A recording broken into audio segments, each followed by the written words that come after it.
अस्सलाम वालेकुम वरहमतुल्लाहि वबरकातुहू। दोस्तों आऊं अली हसन अब्बासी जेकॾहिं मुंहिंजो चैनल पहिरियों दफ़ो ॾिसी ॿुधी रहिया आहियो त बराए महिरबानी मुंहिंजे चैनल खे सब्सक्राइब कंदा, बेल आइकन खे क्लिक कंदा। जेकॾहिं मुंहिंजी ऑडियो पसंदि अचे त उनखे लाइक कंदा ऐं कमेंट बॉक्स में पंहिंजी राय खां आगाह कंदा। किताब जो नालो आहे लोक कहाणियूं, जुल्द ॿियो, बादशाहनि, वज़ीरनि ऐं सौदागरनि जूं ॻाल्हियूं। मुरतब डॉक्टर नबी बख्श खान बलोच, छपाईंदड़ सिंधी अदबी बोर्ड, जाम शोरो सिंध, छापो 5 जनवरी 2014 ईस्वी।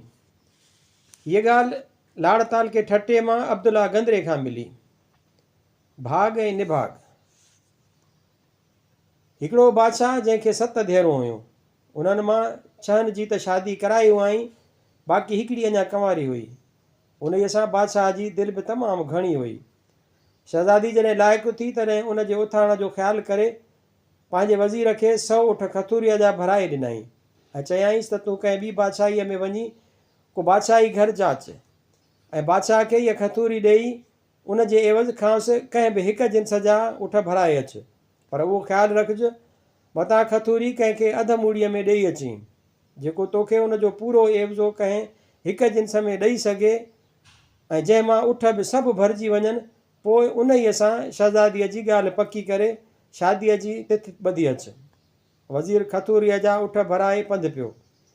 केतिरनि बादशाहनि सां मिलियो, पर खथूरीअ जी क़ीमत हिकु जिन्स में केर बि ॾेई कोन सघियुसि। जे हिकु जिन्स मां 100 ऊठ लॾजनि त या क़ीमत खुटियो पवे या वधियो वञे। जे खुटे त वज़ीर न क़बूले ऐं जे वधे त कंहिंखां उहा ॾियणु न पुॼे। आख़िर हिकिड़ी विलायत जो ॾसु मिलुसि त उतां जे बादशाह जे मरण खां पोइ संदसि 14 वरनि जी उमिरि जो शहज़ादो ताज़ो तख़्त नशीन थियो आहे। उहो कमु कंदो ऐं उन जी शादी बि कयल कान आहे। वज़ीर उहो ॿुधी ओॾां रुख़ रखियो। हलंदे हलंदे थोरे घणे ॾींहुं वञी उते पहुतो। छा ॾिसे त शहज़ादो पंहिंजो महल पियो ठहिराए। वज़ीर शहज़ादे सां मिली उनखे समूरो अहवालु ॾिनो।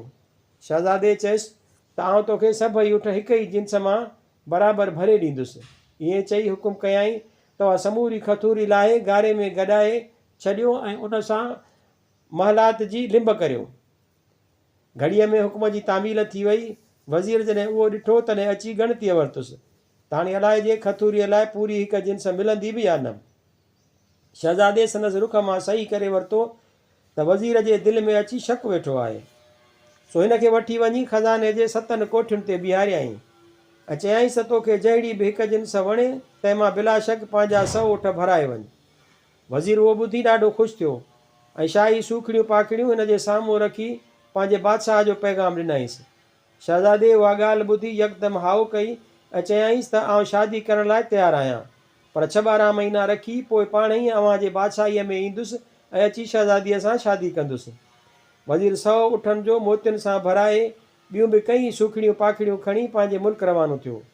थोरे घणे ॾींहुं अची पंहिंजे बादशाह जी खे ख़ुशख़बरी ॿुधायईं ऐं सॼो माल बि आणे आॾो रखियईंसि। बादशाह ॾाढो ख़ुशि थियो ऐं वेही शहज़ादे जो इंतज़ारु करणु लॻो। पर इंतज़ारु कंदे कंदे जॾहिं पूरा 12 महीना गुज़रिया ऐं शहज़ादे मुंहुं ई कीन कयो, तॾहिं बादशाह पंहिंजे वज़ीर खे घुराए चयो त वज़ीर, तुंहिंजो उहो शहज़ादो त पैदा ई कोन थियो। वज़ीर अर्ज़ु कयो त बादशाह सलामत, जा हक़ीक़त हुई उहा मूं अर्ज़ु रखी, वधीक मुंहिंजे वस खां ॻाल्हि ॿाहिरि आहे। बादशाह वज़ीर जो उहो जवाबु ॿुधी पाण पंहिंजे सिर घोड़े ते सवार थी उन जे शहज़ादे ॾांहुं रवानो थियो। बादशाह हलंदे हलंदे नेठि वञी उन शहज़ादे जे बादशाहीअ में पहुतो। पुछा करण ते मालूम थियुसि त शहज़ादे तख़्त ते वेहण सां पंहिंजो सभु माल असबाब वारीअ वांगुरु हथनि जे विथियुनि मां वहाए छॾियो ऐं बादशाही विञाए हाणे तगारी मथे ते खणी मज़ूरी पियो करे। अहिड़ीअ तरह टको कमाए टको खाए पियो पंहिंजो पेटु पाले। उहो ॿुधी बादशाह हैरत में पइजी वियो ऐं पुछाए पुछाए वञी शहज़ादे सां मिलियो। ॾिठाई त शहज़ादो बराबरि गप में लितो बीठो तगारी ढोए। बादशाह बीह खां हाल अहिवालु वरितो, पर शहज़ादो शर्म खां कंधु हेठि करे बीह रहियो। बादशाह पुछियुसि, केतिरी मज़ूरी मिलंदी अथई? शहज़ादे जवाबु ॾिनो त बसि ईअं ई टको कमायां टको खावां, मिड़े ई वक़्तु ख़ैर जो पियो गुज़रे। बादशाह चयसि, उहो टको आउं तोखे ॾियां, तूं मूंसां गॾिजी हल। शहज़ादे वराणियो त अवी अॼु ॾींदा, सुभाणे केरु ॾींदो? बादशाह चयसि त तोखे मज़ूरीअ सां कमु, सो उन विघे तोखे आउं कोन छॾींदुसि। शहज़ादे उहो ॿुधी खणी तगारी फिटी कई ऐं हिन सां हलण लाइ तयारु थी बीह रहियो। उते बादशाह खांसि पुछियो त तुंहिंजा हेतिरा सारा खज़ाना केॾां हुया जो अहिड़ा हाल कया अथई। हिन वराणियो त साईं हीअ दुनिया समुंड जी वीर जी आहे, हिन ते भरोसो ई कोन्हे। बादशाह उहो ॿुधी अजब में पइजी वियो ऐं खेसि चयाईं त फ़िकिर न आहे, आउं तुंहिंजी ख़िदमत लाइ हाज़िर आहियां ऐं वाइदे मूजिबि तुंहिंजी शादी बि कराईंदुसि। पोइ मां ॿिन्ही ज़ाल मुड़ुस लाइ ख़ासि महलात ठहिराए नौकर चाकर मुक़ररु करे अव्हां खे ॾींदुसि, जिते अवीं तमामु सुठी ज़िंदगी गुज़ारे सघंदा।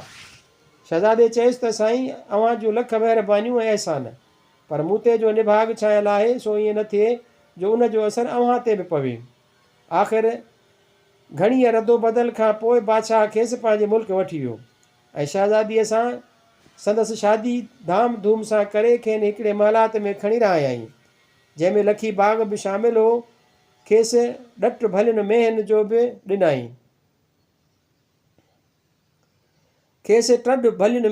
ॾिनई जन मां हिकिड़ी हिकिड़ी अधु मण खीर महल ते ॾींदी हुई ऐं ॿियो माल मता तंहिंखां सवाइ खेनि ॾिनई। मतिलबु त शहज़ादो ऐं शहज़ादी पोइ ॾाढो मज़े में ज़िंदगी गुज़ारण लॻा। कुदरत क़ादिर जी जो थोरे घणे ॾींहं हिकु हिकु थी सभु मेंहियूं वेकी वियूं ऐं बाग़ खे बि का अहिड़ी बीमारी लॻी जो सुकी काठियूं थी वियो। भला जंहिं शइ जी टहल टकोर न थींदी उनजो ॿियो कहिड़ो हाल थींदो। अमीर उमरा ऐं ग़रीब फ़क़ीर शहज़ादे जी हीअ हालत ॾिसी खेसि निभागो छॾणु लॻा ऐं हिन खे निहायत घटि वधि ॻाल्हाइणु लॻा। नेठि मुल्क में उहे ॻाल्हियूं मुहाड़ियूं ॿुधी शहज़ादो ॾाढो दुखी थियो। आख़िर हिकिड़े ॾींहुं ज़ाल खे चयाईं त मुंहिंजे लाइ हाणे ॿुॾणु भलो आहे, आउं वधीक नथो सही सघां, तंहिं करे मूंखे मोकल ॾे त जेॾां वणे मूं ओॾां हलियो वञा। ज़ाल चयसि त ईअं वरी कीअं थींदो, जेकॾहिं उहा सलाह आहे त आउं बि तोसां गॾु हलंदुसि, जिते तूं उते आ। हीअ अञा उन गुफ़्तगूअ में हुआ त ख़बर मिलियनि त बादशाह पंहिंजे ॿियनि 6 नाठियुनि मां हर हिक खे हिकु हिकु अनाज जी जिन्स भराए कंहिं ॾेसावर ते रवानो करण वारो आहे। उहो ॿुधी शहज़ादो बादशाह वटि वियो ऐं खेसि चयाईं त जीअंदा क़िबला, अव्हां 6 नाठियुनि खे हिकु हिकु जहाज़ जिन्स जो भराए ॾिनो, मगर आउं शायदि धारियो आहियां जो मूंखे तव्हां विसारे छॾियो।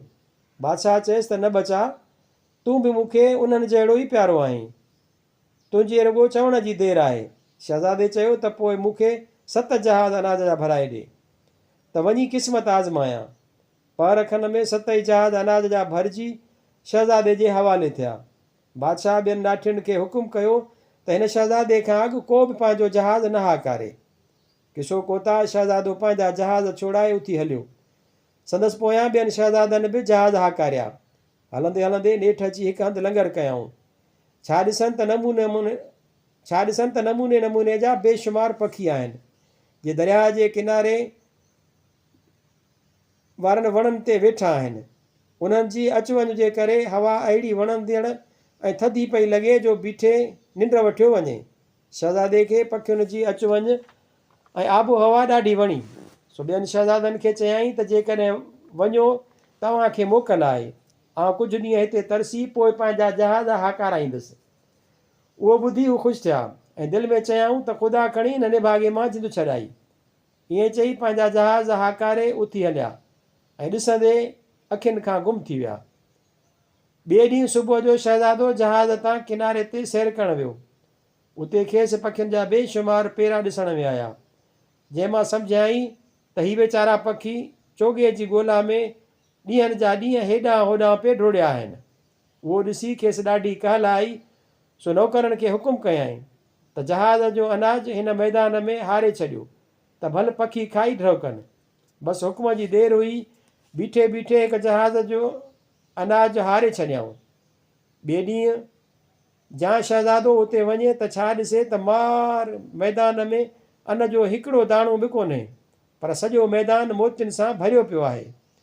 पखियुनि दरिया मां मोती चुणे आणे किनारे ते छॾिया हुआ।